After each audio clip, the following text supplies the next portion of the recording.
Today's lesson is Parisian Romance, American Freedom, A Tale of Two Monuments. Hi, everybody. I'm Roger. And I'm Helen. And today we're going to talk about two famous iconic monuments that we've all seen pictures of, and maybe some of us have actually been there. We're going to be talking about the Eiffel Tower in Paris and the Statue of Liberty in the United States. What do these two monuments have in common? Well, they're both iconic, and also Gustav Eiffel worked on both of them. Yes, so these two structures, the Eiffel Tower and the Statue of Liberty, are considered monuments. A monument is a structure. It could be a building. It could be something like the Eiffel Tower, which is a tower, or it could be a statue. And it's located in a public place. And its purpose is to celebrate an important person or an important event. Now, the Eiffel Tower and the Statue of Liberty may seem like two separate monuments in two different countries that have absolutely nothing to do with one another. However, as we will soon discover, there is actually a close relationship between these two monuments. Exactly, and a close relationship between these two countries, France and the U.S. I guess they sort of have a love-hate relationship, but still the relationship has been very important in both countries' histories. So let's get to it, everybody. Let's find out about these two iconic monuments. Let's listen to the first part, and we'll introduce this topic to you. Parisian Romance, American Freedom, A Tale of Two Monuments. One of the most visited monuments in the world, the Eiffel Tower, is more than an impressive piece of architecture.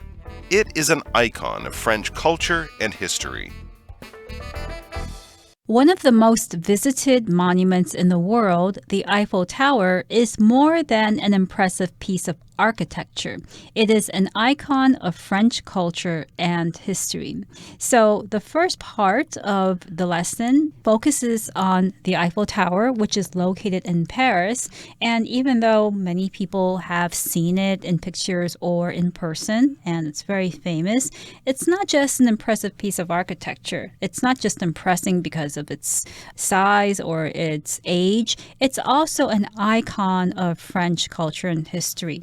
So an icon here means a symbol, something that represents an idea or another thing. So you could say that in the case of America, Uncle Sam was an icon or is an icon because Uncle Sam, this image of the old man dressed in the colors of the U.S. flag, represents the United States government. Therefore, Uncle Sam is an icon of the United States. Yeah, or the panda bear is an icon of China, or Mount Fuji is an icon of Japan. You get the idea. And of course, this tower is in Paris, and anything having to do with Paris is Parisian. Maybe you've been to a Parisian coffee shop before. It can be quite an experience. But here we're talking about Parisian Romance and American Freedom, one the Eiffel Tower and the other the Statue of Liberty, which we'll get to in our next program. So let's move on now and continue talking about the Eiffel Tower in Paris. Let's listen to the second part right now. Designed and built by Gustave Eiffel's company in the late 19th century, the structure served as the entrance arch for the 1889 Exposition Universelle, a World's Fair celebrating the 100th anniversary of the French Revolution. It was created to show off France's technological advances and engineering prowess. Indeed, Eiffel himself viewed the tower as a symbol of industry and science, whose ways were paved by the Enlightenment and French Revolution. Surprisingly, the tower faced much criticism as it was being built, with many Parisians frowning upon its modern design and fearing that it would be an eyesore. However, attitudes changed once it was opened to the public, and it quickly became a widely praised part of the Parisian skyline. 大家好，第二部分我们来介绍名词 arch， 它的意思是拱门、拱形结构。例如，Hundreds of years ago, a church with tall arches and beautiful windows stood here. 数百年前，这里耸立着一座有高大拱门和美丽窗户的教堂。又或者说 The arches on this building were designed in the 16th century. 这栋建筑的拱形结构是在16世纪设计的。另外，这个字也可以当作动词使用，意思是拱起或使成拱形，扬起眉毛。例如 The cat arches its back when it is angry. 猫咪在生气时会把背拱起来。或者 Sam arched his eyebrows in surprise at the news. Sam 听到这个消息，惊讶地扬起了眉毛。再来，我们看到名词 anniversary， 它的意思是周年纪念日。例如 We're having a party for my company's 50th anniversary. 我们正为公司的50周年举办派对。又或者说My parents celebrated their 30th wedding anniversary by going on a trip to Paris. 我爸妈同游巴黎，以庆祝他们结婚30周年纪念。接下来，我们看到名词 prowess， 这个字的意思是杰出的才能、高超的技能。例如 Terry's prowess on the basketball court is known all across the country. Terry 在篮球场上的杰出能力，在国内是赫赫有名的。或是 The weightlifters displayed great physical prowess in the competition. 这位举重运动员在比赛中展现了杰出的体能。下一个，我们看到单字 criticism， 它是名词，指的是批评或批判、评论。例如 Judy is not good at accepting criticisms of her work. Judy 不善于接受别人对她工作的批评。或是Wally listened to his teacher's criticism and thought about how he could improve. Wally 听从老师的批评，并思考要如何改进。另外，补充这个字的相关名词 critic, C-R-I-T-I-C, critic, 意思是评论家、批评者。例如 The band's new album was praised by most music critics. 该乐团的新专辑受到大部分的音乐评论家赞赏。又或者说 The proposal has a lot of supporters, as well as a few critics. 这个提案有很多人支持，同时也有一些批评者。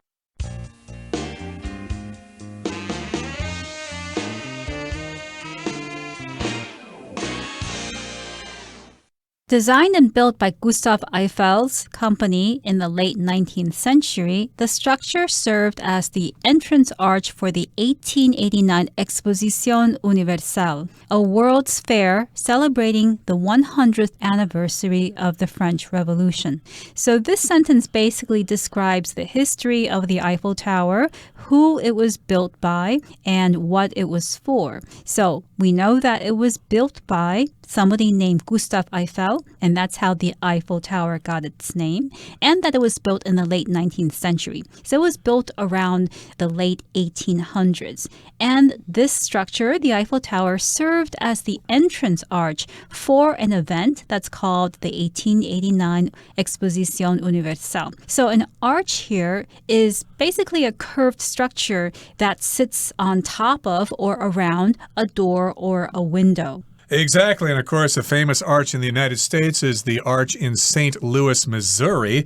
And of course, here we're talking about the Eiffel Tower.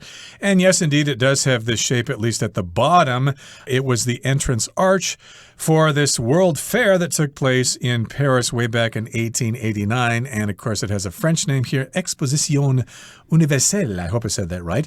And it was a World's Fair celebrating the 100th anniversary of the French Revolution, which took place, of course, in the late 1700s. And that's when they overthrew the monarchy and established a republic. I think you know your history there. And an anniversary, of course, is a recognition of something that happened in the past on that same day on the calendar. The most common anniversary is somebody's wedding anniversary.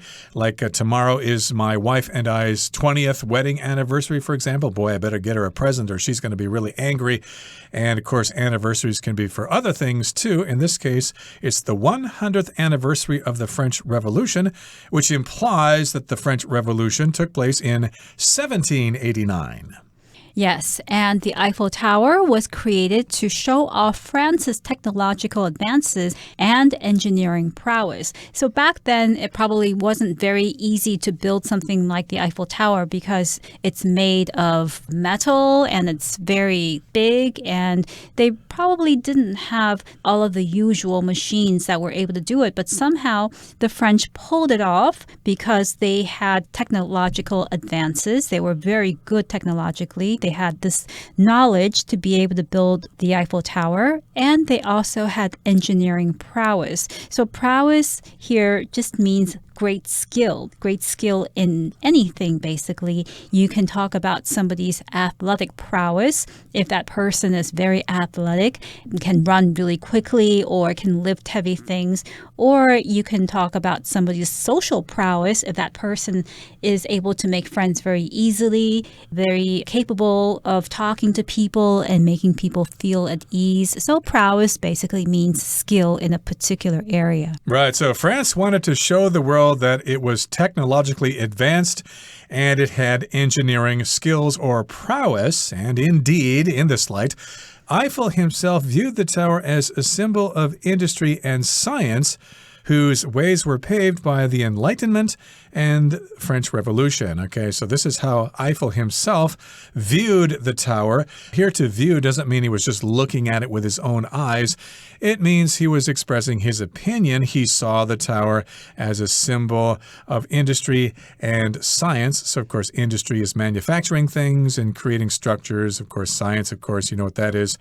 And these ways of science and industry were paved or were made possible by the Enlightenment and the French Revolution. So if we talk about the Enlightenment, we're talking about a period of European history. It was an intellectual movement in the late 17th and 18th centuries. It emphasized reason and individualism instead of tradition. Right, reason and science instead of tradition and religion. So it was a period of great scientific advancement. And basically, the Eiffel Tower was considered a symbol of industry and science, and the Enlightenment paved the way for this type of development. So when something paves the way for something else, it creates a situation that allows that other thing to be possible. Right. To pave, of course, means to put some kind of hard substance on a road like asphalt or concrete or whatever, so cars can move from one place to another. So you make something possible. And, of course, they thought that the Enlightenment and the French Revolution made all these things possible for French industry and their science, which was quite advanced at the time and still is. Now, moving on now to the next paragraph, it says, surprisingly, the tower faced much criticism as it was being built, with many Parisians frowning upon its modern design and fearing that it would be an eyesore. So yes, I've heard this before too. They didn't really like this Eiffel Tower going up in their lovely city with all those old structures, and this thing kind of looked quite different compared to all those other structures. It's described here as being an eyesore, which is something that's unattractive in an otherwise pleasant scene. Sometimes, of course, we have eyesores when somebody builds an apartment building in a nice mountain area. Oh, that's an eyesore. What's that doing there? It should be down in the city, not in the mountains. And indeed, the tower faced a lot of criticism, which means a lot of people just didn't like it.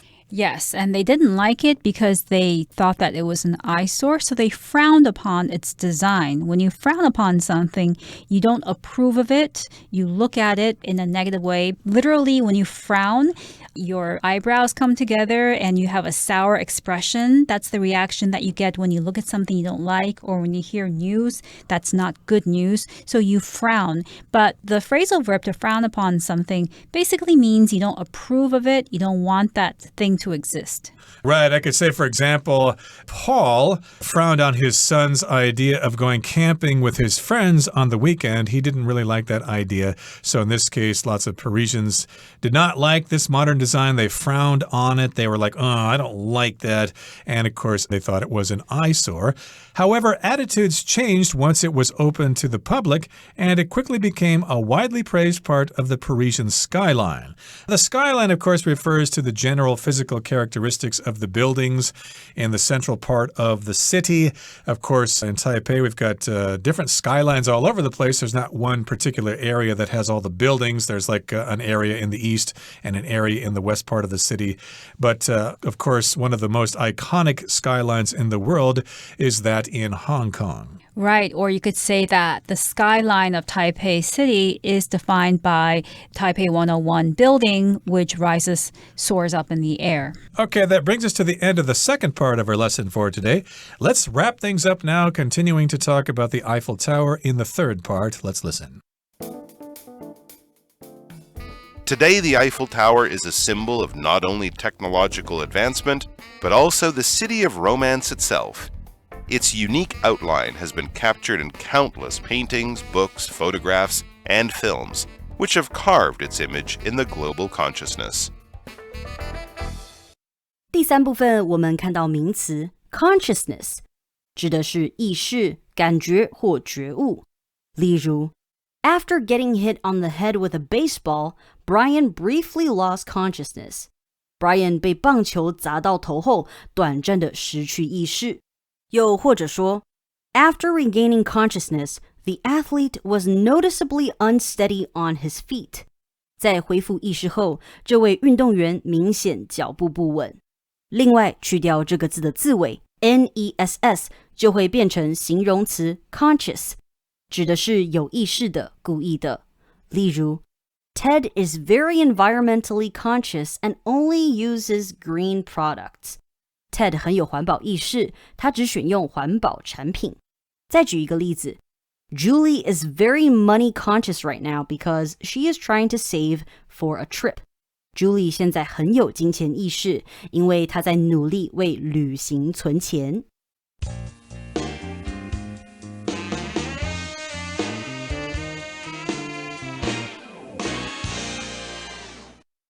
Today, the Eiffel Tower is a symbol of not only technological advancement, but also the city of romance itself. So, in the previous part, we showed that the Eiffel Tower was a result of technological advancement. So, advancement here means progress. You could also talk about other types of advancement, such as advancements in medicine, advancements in education. So, the Eiffel Tower is a symbol of advancements in technology. But not only, because the tower is also a symbol of the city of romance itself. In other words, a symbol of Paris. So, its unique outline has been captured in countless paintings, books, photographs, and films, which have carved its image in the global consciousness. So, the Eiffel Tower has become a symbol of Paris because it's visible in so many contexts. Whenever there's a picture or a photograph of Paris, you see the shape of the Eiffel Tower in the background or perhaps in the foreground. And even in movies about Paris or movies that take place in Paris, there are often scenes of the Eiffel Tower, so it's come to be associated with the city itself. And here we've got the word carve, which means you cut into a hard substance in order to produce some kind of object or design. And product of that is a carving. If people work on various forms of wood and they produce images of, say, the Buddha or of other iconic symbols, then that thing would be a carving.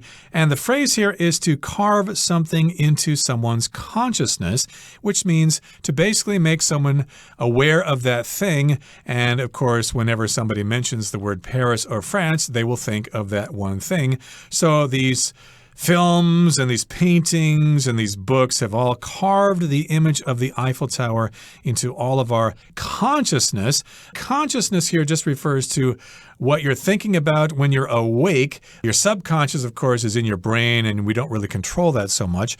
But your consciousness, of course, is when you're awake and you're aware of what's going on around you, either where you are or in the world. Right. So consciousness basically means awareness. For instance, you could say, oh, I wasn't conscious that I was biting my nails. And that means I wasn't aware that I was biting my nails. So here, the noun form of the word basically means an understanding that something exists or that something is important. So I could also say that it's important to raise the public's consciousness or the public's awareness of the dangers of noise pollution. Right. consciousness again means being awake, and I could say, for example, when Tim stood up too quickly, he lost consciousness. I guess he didn't have enough blood in his head when he stood up, so he passed out. He lost consciousness. Luckily, he woke up a few minutes later. So again, we all know what the Eiffel Tower is. We've seen it in books and in photographs and films and on travel posters. So we're all pretty aware of what the Eiffel Tower is. And another icon we're going to talk about next time that has been carved into our consciousness is the Statue of Liberty, but you need to join us then. Right now, we're going to listen to Hanny, our Chinese teacher.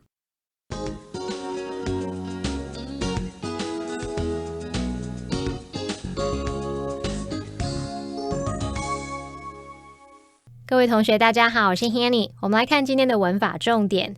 课文第2部分提到，埃菲尔铁塔这座建筑是在19世纪末由古斯塔夫·埃菲尔的公司设计和建造，作为1889年世界博览会的入口拱门。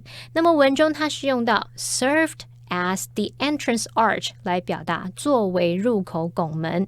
那么 serve as 加名词可以表达出充当什么什么，用来作为什么什么，也可以表达出担任什么东西的意思。那它就跟 function as 加名词或是 act as 加上名词意思差不多。那我们来看2个例句。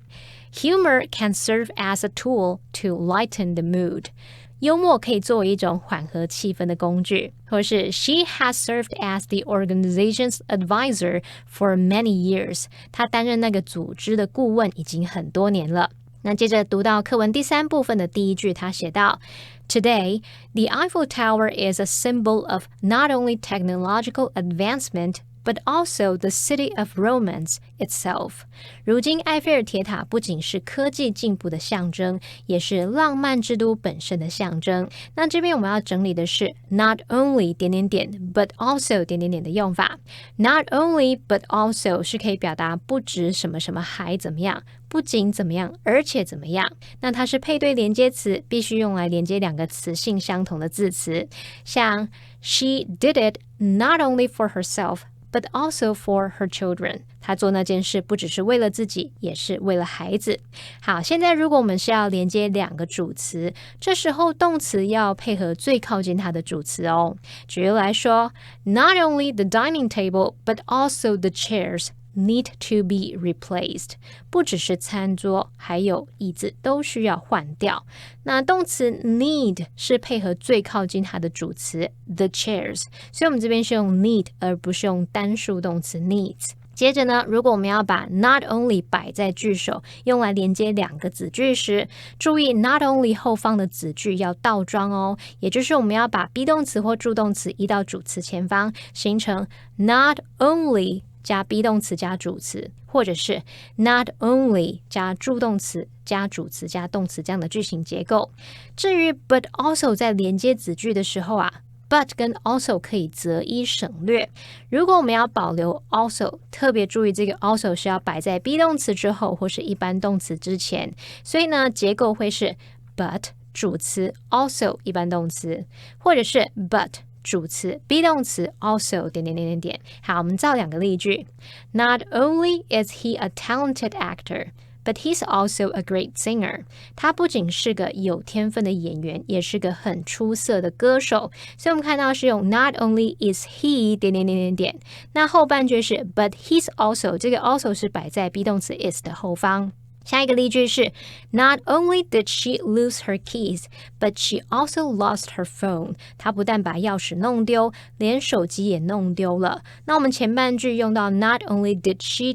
我们是把助动词移到主词前面形成倒装。那后半句 But she also lost， 注意这个 also 是摆在动词 lost 的前方。好，那以上是今天重点整理，我们回顾今天单字吧。 Monument.Tourists come from around the world to visit the well-known monument. Icon. Besides being a famous pop star, Bella has also become a fashion icon. Arch. A beautiful arch serves as the entrance to the ancient temple. Anniversary. Mr. and Mrs. Jones will celebrate their 10th anniversary with a romantic dinner. Criticism. The mayor received serious criticism for his comments. Carve. Frank carved a spooky face into the pumpkin for Halloween. Consciousness. Her books raised the public's consciousness of the health effects of pollution.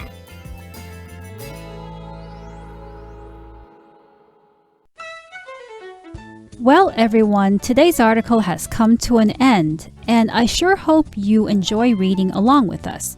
I am Helen. I am Roger. See you next time.